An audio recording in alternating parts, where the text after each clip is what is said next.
So today I would like to share some of the most important experiences I had with both the 16th and 17th Karmapa. When I served His Holiness the 16th Karmapa for about 9 years, and then before he passed away, he asked if I would like to come to a 3-year retreat center in Rumtek, and he was very adamant about Rumtek, Sikkim, nowhere else.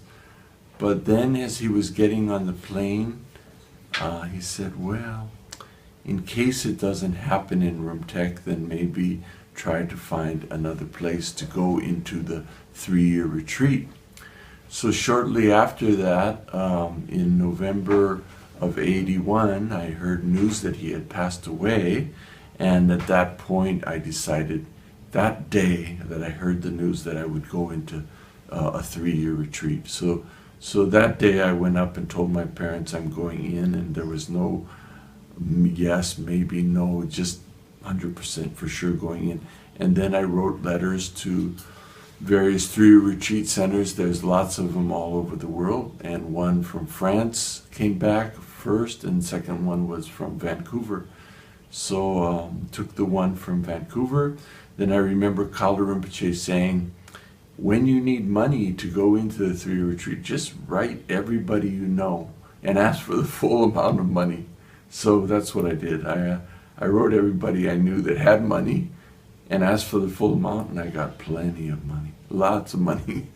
And I even shared it with people that didn't have so much in the retreat. So I went into 3-year retreat shortly after in around July of '82, I think. Khalda Rinpoche put us into the 3-year retreat in Salt Spring Island in Canada, where we stayed for 3 years and 3 months, 10 of us men, and in a separate building 10 women. And we stayed in boxes. We had no beds, and we did meditation about 8 to 10 hours every day, and puja and various other ceremonies. When I got out in '85, November of '85, Jamyang Khantrul Rinpoche was there to do the ceremony to bring us out, and we were quite happy to meet with Jamyang Khantrul, and immediately he invited myself and a friend, Mary Jane, down to Seattle, and we had a wonderful time going down with him and spending time in the same house as Jamyang Khantrul was staying. At that time, I remember there was the biggest snowstorm ever to hit Seattle, and the whole city came to a screeching halt with 12 to 18 inches of snow. So in the retreat, it was a little bit difficult in the beginning to adjust to the situation of living with 9 other men, 10 including the cook, and as we got into the situation of being able to sleep comfortably okay in the meditation boxes that we had, then it got easier, and it seems like as the years went by, it went deeper with a connection to go into meditation almost instantaneously, whereas in the beginning it was like sometimes a good meditation, sometimes not so good. And then I knew well my tolerance levels of needing to sleep or not, and so you get into a routine pretty quick, and then you can take yourself quite easily and quickly into deeper states of meditation. And we changed every month or 3 months, sometimes 6 months, changed different meditation retreat programs. And yeah, as the years passed, I think at some point all of us felt like we were on a ship, and the ship was going to enlightenment, but we had no idea where we were, whether we were going, because there was no point of reference. We didn't write letters to the outside world. It was just us 9 other guys doing it. and yeah, a few messages from the outside world that were pertinent. But in the end, when I came out, yeah, I felt very stable with the ability to go into deeper meditation. And so after that, I, have been doing a lot of meditation and being a meditation instructor for more than 7 years here. And yeah, it was a wonderful experience. There's a lot to say, but it's kind of deeper, more personal stuff. It's hard to share on a camera like this. So anyway, I'll get back to what happened after we got out of retreat. Jamyang Khantrul Rinpoche really wanted to help me to go to Tibet, because Karmapa, before he passed away, he also hinted to me a lot about that I have some karma in Tibet. Actually, he has some karma in Tibet, and we both had karma in Tibet. He had karma to be reborn there, and I had karma to go, I think I must have gone over 50 or 60 times over a 16-year period, and lived in Tibet for about 3.5 years, and had a house, my own house at Serpu.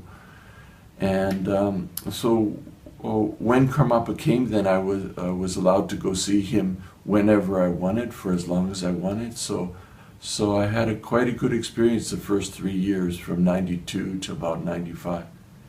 A few other experiences that I had that I forgot to mention about before the 16th Karmapa passed away.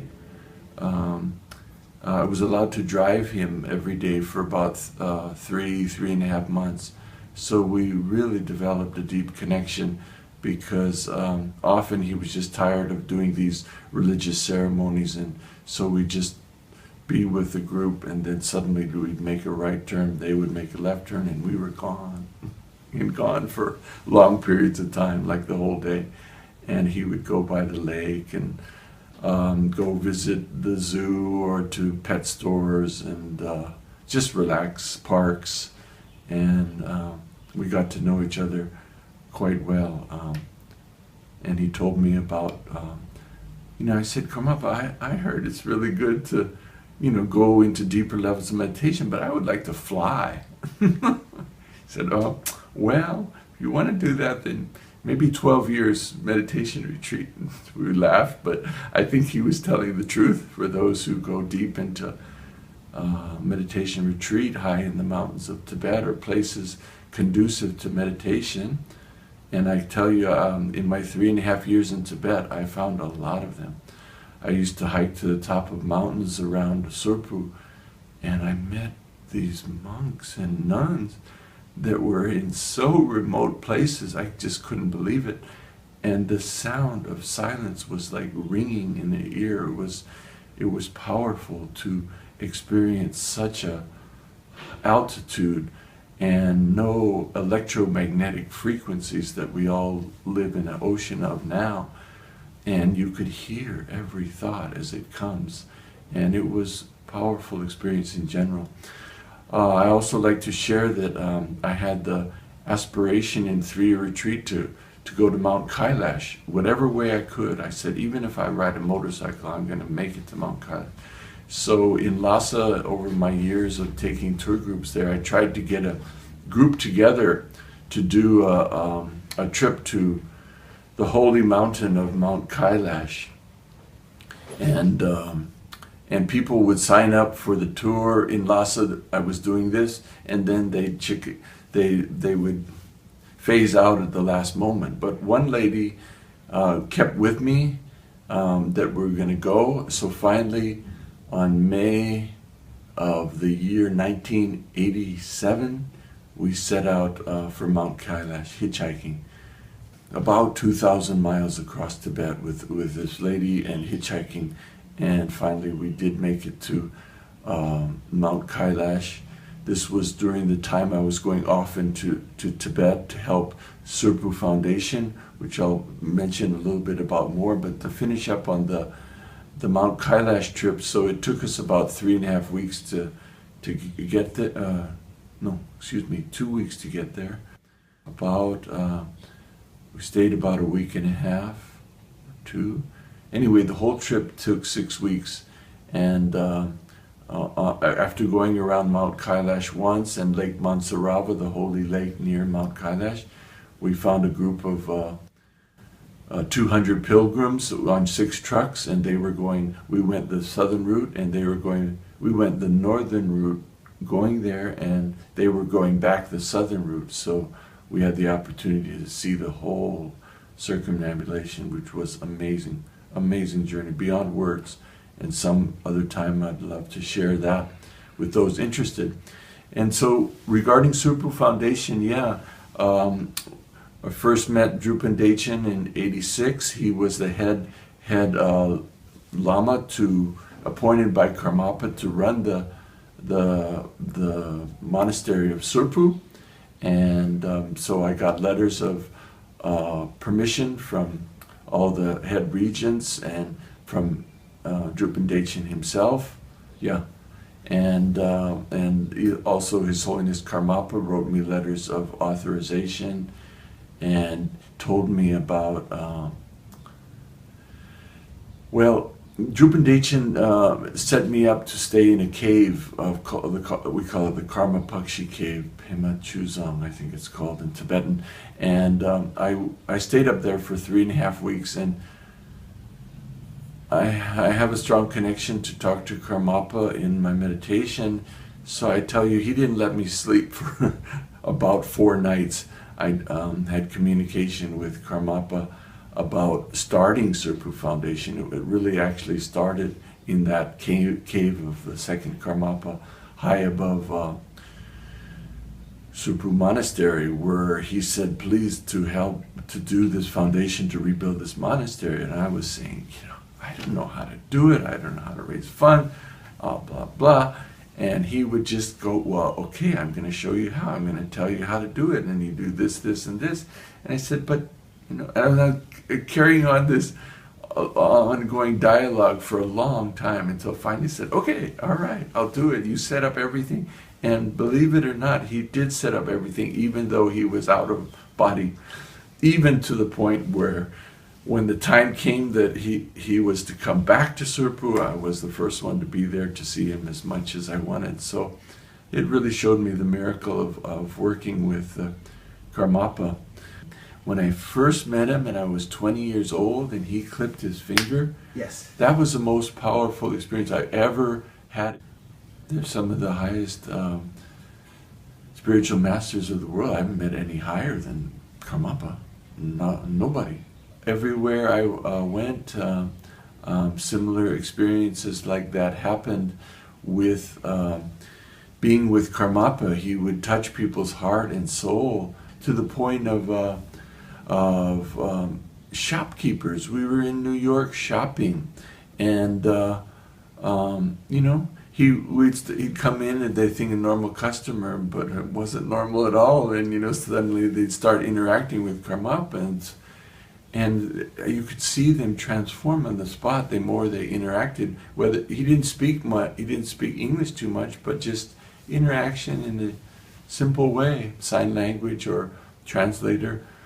And by the time we walked out of some of those stores, they were like, oh, my God, what was that about? And almost in tears.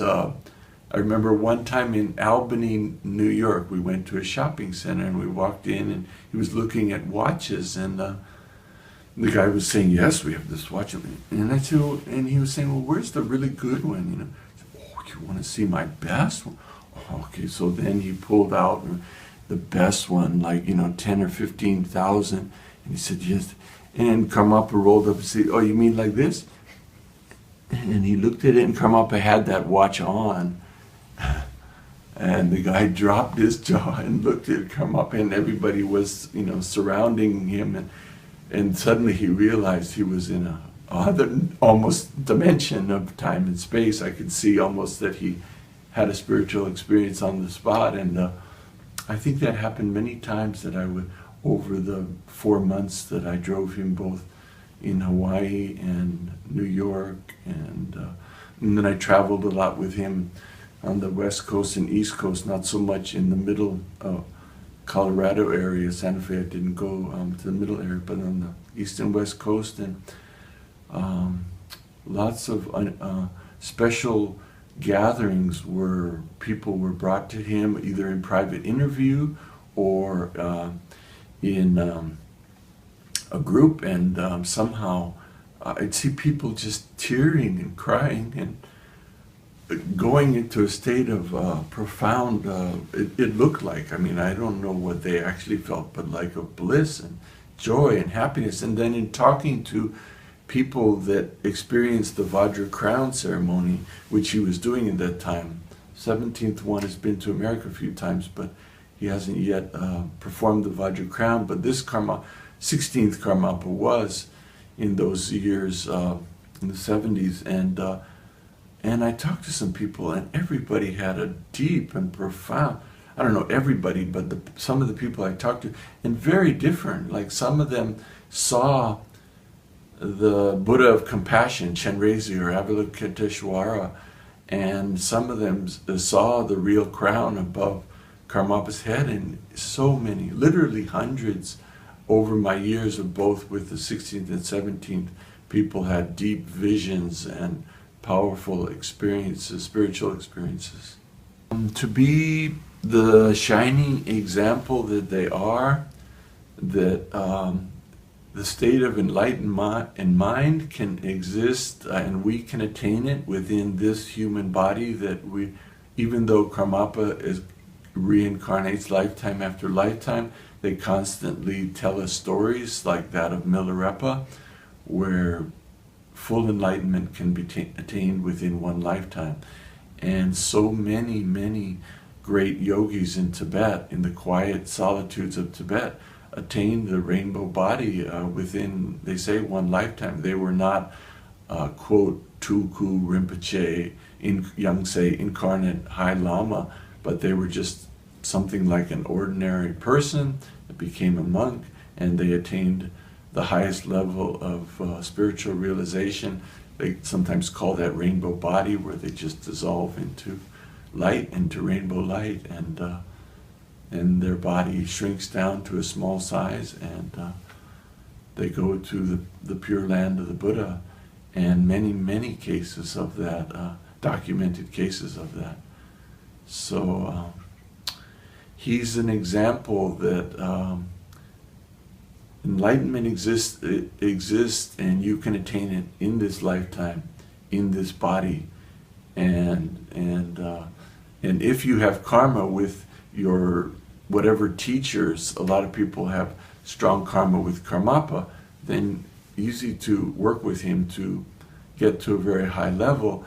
Other people have connections with their teachers, their gurus, their masters, and then they work with them to show the face of the mind. As Urgen Tuku would do these transmissions of, just looking at the pure state of your mind in the moment by being within his presence. And Trek Chulen Togyal in the Nyingmapa tradition is what his priority was to share with his students. And many masters shared in many different ways.